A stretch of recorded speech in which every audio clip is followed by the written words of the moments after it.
प्रधानमंत्री नरेंद्र मोदी ने गुरुवार को हिमाचल प्रदेश के लोगों को हजारों करोड़ रुपए की परियोजनाओं की सौगात दी। पीएम ने सबसे पहले ऊना के अंब अंदौरा रेलवे स्टेशन पर देश की चौथी वंदे भारत एक्सप्रेस ट्रेन को हरी झंडी दिखाई। इसके बाद उन्होंने ऊना के हरोली में बनने वाले बल्क ड्रग पार्क की आधारशिला रखी, जिसे 1900 करोड़ रुपए से अधिक की लागत से बनाया जाएगा। इस परियोजना से वहां हजारों लोगों को रोजगार मिल सकेगा। इसके अलावा उन्होंने ऊना के सालों में भारतीय सूचना प्रौद्योगिकी संस्थान का लोकार्पण किया। धनतेरस और दीपावली से पहले हिमाचल को हजारों करोड़ रुपए का उपहार देते हुए मुझे खुशी हो रही है।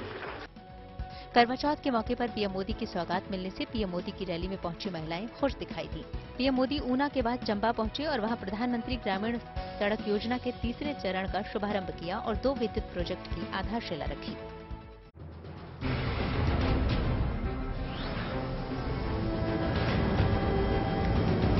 यूपी में 18 जिलों के करीब 1400 गांव इन दिनों बाढ़ के आगे बेबस हैं। लेकिन इस परेशानी और संकट की घड़ी में एसडीआरएफ और एनडीआरएफ के ये जवान देवदूत बनकर सामने आए हैं, जो दिन रात बाढ़ में फंसे लोगों को बचाने में जुटे हुए हैं। इन जिलों में हालात इस कदर खराब हैं कि कई लोगों के सिर से छत तक छिन गई। ऐसे में अब इनके सामने खाने पीने का संकट भी खड़ा हो गया है। हालांकि मुसीबत की इस घड़ी में योगी सरकार ने बाढ़ पीड़ितों को राहत पहुंचाने के लिए कहीं राहत शिविर लगाए हैं, तो कहीं खाने पीने का सामान बांटा जा रहा है।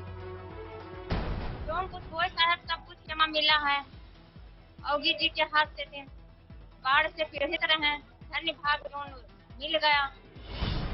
मगर बाढ़ का ये संकट इतना बड़ा है कि अभी भी राज्य की एक बड़ी आबादी को राहत का इंतजार है, क्योंकि नदियां उफान पर हैं और उनका पानी रिहायशी इलाकों में घुसकर लगातार तबाही मचा रहा है।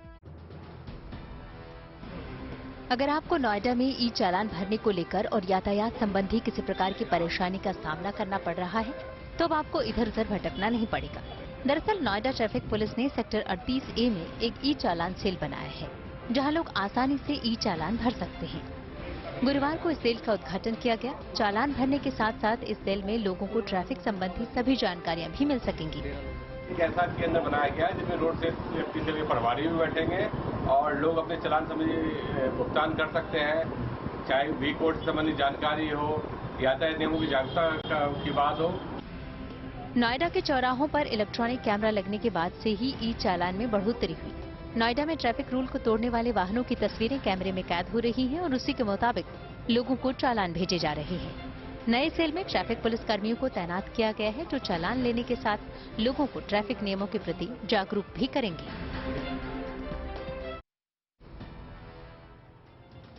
चूहों का आतंक देखिए, घर से लेकर रेलवे स्टेशन तक इनकी कारगुजारियों से सब परेशान हैं। ये तस्वीरें आगरा कैंट स्टेशन की हैं। स्टेशन प्रशासन इन चूहों से परेशान हो चुका है। चूहों ने स्टेशन पर लगाए गए कंप्यूटर्स के तार कुतर दिए, सिग्नल्स के वायरिंग को कुतर दिया, यहाँ तक कि पार्सल्स को भी नहीं छोड़ा। चूहों से निपटने के लिए आगरा कैंट स्टेशन की तरफ से 26 करोड़ रुपए का सफाई टेंडर दिया गया है, जिसमें स्टेशन प्रशासन ने चूहों को भी पकड़ने की शर्त रखी है। इस टेंडर में आगरा कैंट, आगरा फोर्ट और मथुरा जंक्शन स्टेशन की साफ सफाई की जानी है और इन तीनों जगहों से चूहों को भी पकड़ना है। बहरहाल टेंडर उठाने वाली कंपनी चूहों को पकड़ने में कितना कामयाब हो सकेगी, कहना मुश्किल है। तीनों स्टेशंस पे मैकेनाइज्ड क्लीनिंग का सफाई का टेंडर किया गया है। ट्रेन की लाइन जो पटरी होती है उससे रैक पिकिंग और पेस्ट एंड रोडेंट कंट्रोल, जिसमें जितने भी तरीके के पेस्ट जैसे चूहे वगैरह स्टेशन पे होते हैं, उनको भी पेस्टिसाइड्स और इंसेक्टिसाइड से कंट्रोल किया जाता है।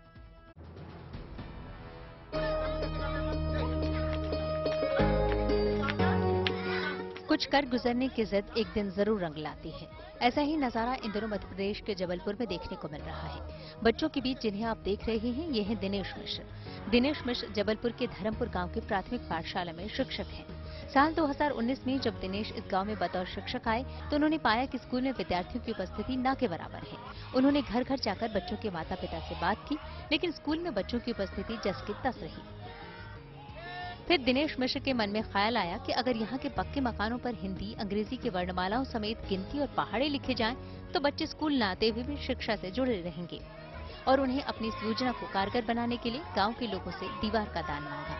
जो घर घर दीवार मांग के दान में, उसमें ये स्कूल छोटे बच्चों को पढ़ाई को लिखा है, बहुत अच्छा किया है। और उन्होंने अपनी इस योजना को कारगर बनाने के लिए गांव के लोगों से दीवार का दान मांगा। महाराष्ट्र के सांगली जिले के मोहिते बड़गांव में एक अनोखी पहल शुरू की गई है।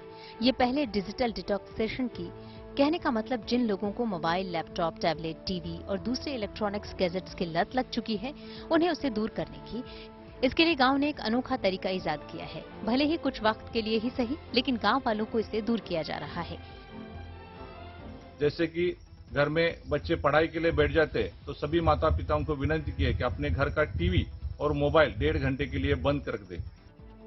असल में गांव में डिजिटल डिटॉक्स नाम की एक मुहिम चलाई जा रही है। इसके तहत गांव के लिए एक समय तय किया गया है। तय समय के मुताबिक शाम 7 बजते ही गांव में एक सायरन बजता है। इस सायरन के बजने के बाद ही गांव में जिसके जिसके पास इलेक्ट्रॉनिक गैजेट्स हैं वो बंद कर दिए जाते हैं, फिर चाहे मोबाइल हो या टीवी। इसके बाद गांव के स्टूडेंट्स को अपनी किताबें पढ़नी होती हैं, भले ही ग्रुप स्टडी क्यों न हो। ये सिलसिला रात 8:30 बजे तक चलता है। देश की मशहूर luxury train palace on wheel एक बार फिर शाही सफर पर रवाना हो चुकी है। 12 अक्टूबर को दिल्ली के सफदरजंग स्टेशन से इसे रवाना किया गया।